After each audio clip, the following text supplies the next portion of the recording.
Hey Travel Tribe, welcome to Love the Risks Traveling in COVID. In this video, we're going to share with you guys our recent trip around the world from NYC to Dubai to Zanzibar, Tanzania, Africa, with a quick layover in Germany and another quick layover back in Houston, Texas, US, and our final destination to Cabo, Mexico.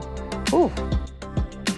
We did this trip in 12 days from April 1st to April 12th, 2021, during the tail end of COVID, but protocols were still in place. So masks were still required, social distancing was still in place. So here are our top 3 tips for traveling in COVID and post-COVID. Tip number 1, you want to make sure that you time your COVID testing right.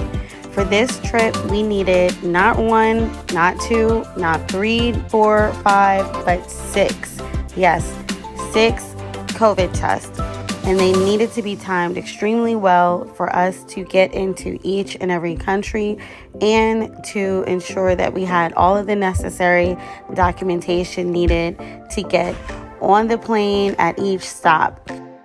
So we highly recommend doing plenty of research on what type of tests are required, how many days before your trip the testing is required, where you can go to take the test when you get there and to get back, and know how much it costs because every single place is extremely different.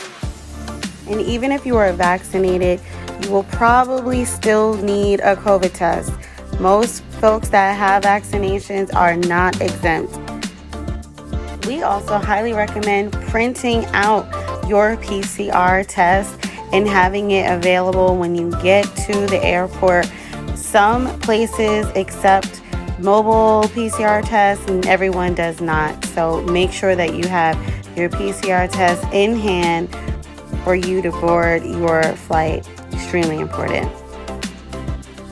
Tip number 2, know the visa and quarantine requirements of the places that you're going to. International places like Indonesia are closed to tourism visas, and they have a mandatory quarantine like places like Thailand and different places around the world. So do lots of research and know what is required, and if you need a visa on hand, wait until you have it on hand before you travel. And last but not least, make sure you know if things are temporarily closed or if they close early due to COVID, wherever you go. Do your research on what is open and what time they close. In our next video, we'll share our favorite Dubai places to experience during COVID and beyond. Make sure you subscribe for updates. Many blessings. Love the Rigs.